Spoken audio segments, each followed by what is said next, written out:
I thought we started really well. I thought we were competitive. I thought we played with energy in the first 5 minutes. And then, when they kind of went on their first run, it kind of deflated us a little bit, which I'm not really sure why. But the offense, I think, for us, it starts on defense. And we, struggled, scouting report wise. We struggled personnel. We struggled to do what the coaches asked of us. And then, overall, we just played with more energy and effort, and, those are the things that just can't happen. What do you do when your coach publicly blames the entire team after a tough loss? That's exactly what Stephanie White did following the Fever's 82-61 defeat to the Valkyries. It wasn't just any loss, it was the second time this season that an expansion team completely outplayed them, and it came during Caitlin Clark's much-anticipated return from injury. The Fever had just beaten top teams like the Aces and the Lynx, but in front of a sold-out crowd at Gainbridge Fieldhouse. Questionable coaching decisions left analysts confused. After the game, instead of taking responsibility, White seemed to shift the blame to everyone but herself. Now the big question is this the leadership the Fever really needs? We have to talk about Stephanie White getting in the presser and actually going off on the Indiana Fever. But it's something about it, man, because although, I get it, she was talking about the players, and I understand that because she was right. She also need to take a little bit of accountability on her own as well. Just last week, the Fever were riding high, celebrating their first Commissioner's Cup victory. The team had found its rhythm, its confidence, and a clear identity. They convincingly defeated Aja Wilson and the Las Vegas Aces, making one of the league's top stars look outmatched. Then, they followed it up by outplaying Nafisa Collier and the Minnesota Lynx, proving they were capable of going to with the best. Momentum was real, the chemistry was strong, and everything seemed to be coming together perfectly. And, you've had career high school, college, pro. You never were really injured before and had to sit out. Now it's been twice. How do you mentally go through that part besides the physical rehab while you're sitting out? How do you cope with it at home and killing time? It's honestly been hard. I'm not going to lie to you. It's difficult, going to prepare for games, but knowing you're not going to be playing in them, and I think just reminding myself of, my abilities and what I've been able to do in this league, even though I've been sitting out, and, just trying to be a great teammate, be a great leader, even though I've been on the bench, and serve my teammates in that way. And then came July 9th. Caitlin Clark's return from her groin injury was meant to be a celebration. She had missed 5 games, including the Commissioner's Cup Championship, which her team impressively won without her.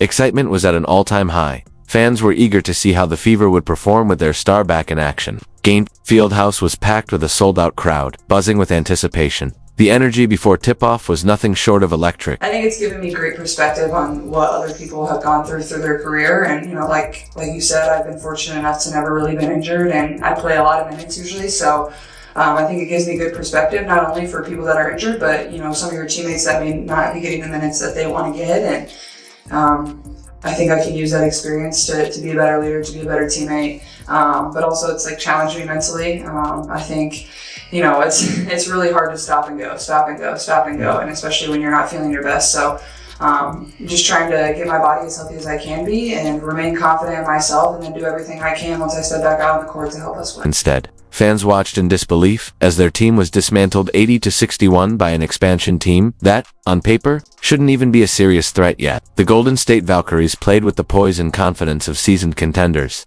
while the Fever looked out of sync and uncertain. It was the second time this season the Valkyries had defeated them, but this one stung even more. This night was supposed to be a turning point, a triumphant return, a statement game. Instead, the offense faltered. Clark's return was expected to energize the team, but the Fever shot just 31% from the field and made only 6 of their 27 three-point attempts. The crisp, flowing offense seen during their title run had vanished. Ball movement was slow, shots weren't falling, and timing was off across the board. Bentley lays that one in. Look at the attack, how quickly up the floor. And Clark hits a 3. The Fever have hit. The team scored only 19 points combined in the second and fourth quarters, 19 points in 2 full quarters of basketball. The Fever gave up 10 offensive rebounds in the second half alone, letting the Valkyries get second and third chances at will. Every possession felt like a struggle. Every defensive stop felt impossible. The energy in the arena went from electric anticipation to stunned silence. You could feel the disappointment spreading through the crowd. Fans who had come to celebrate were watching their team fall apart. Clark herself acknowledged the struggles after the game, saying, "I thought we started really well. I thought we were competitive. I thought we played with energy in the first 5 minutes. And then, You know, when they kind of went on their first run, it kind of deflated us a little bit, which I'm not really sure why. It's every single person on our team, and nobody played well today. And you should look yourself in the mirror and find ways where you can get better, and come back to practice tomorrow and then play again on Friday. This wasn't just a rough outing, it was a complete system breakdown that revealed deeper issues within the team. Just days after riding the high of a winning streak, the Fever looked like a team that had lost its identity overnight. But the most surprising moment came after the final buzzer, when instead of unity, the blame game began. I think collectively we didn't do a good job at taking away the stuff that their team likes to do and making them do things they don't want to do. We didn't do a good job with that. We also gave up some timely offensive rebounds that they do a great job of kicking it out, getting open looks, getting open threes late in the game. I think it really just comes down to effort and us not locking in mentally and following the scouting report. Here's where things became especially frustrating. Stephanie White made lineup decisions that left fans and analysts alike puzzled, most notably benching Lexi Hull. Hull had been one of the team's most reliable defenders and a dependable three-point shooter. She had started most of the season and was an ideal fit alongside Caitlin Clark, providing floor spacing and tough perimeter defense. But despite her consistent impact, White sidelined her, throwing away a key piece of the team's recent success. And actually going off on the Indiana Fever. But it's something about it, man, because although, I get it, she was talking about the players, and I understand that because she was right. She also need to take a little bit of accountability on her own as well. White chose to start Ari McDonald at point guard, a player who had stepped up and energized the team during Clark's absence. But this decision pushed Caitlin Clark out of her natural position, forcing her to play off the ball at small forward. How do you sideline a generational talent from the role where she thrives most? Clark is a true point guard. That's where she creates, leads, and sets the tempo. That's where her impact is felt the most. By taking the ball out of her hands, White stripped her of the ability to do what she does best. What did you like about Caitlin and Ari starting the game together and Lexi coming off the bench? I like the ability to have two primary ball handlers on the floor, particularly with a team that comes aggressively, in the two-man game. Being able to play off of one another, being able to give the opponent some different looks, and quite frankly, for C specifically, not having to have her play under duress 94 feet the entire time she's on the floor. So there were some things that we liked about it. There were some things that we don't. So we'll continue to work with that. The offense stalled almost right away. Clark struggled to find her rhythm, and the entire system looked disjointed. Instead of letting her orchestrate the game with the ball in her hands, Coach Stephanie White had her running off screens and playing away from her strengths. It was clear the styles didn't complement each other. One analyst even remarked that it looked like this starting lineup hadn't practiced together at all. Look, she can give her different looks. It could turn into something beautiful. I'm excited to see both of them on the floor together because they can create shots for one another. But it didn't happen today. So you should have made the adjustments once the offense looked so stagnant, looked so lost, discoordinated. You should have went ahead and changed that. All right?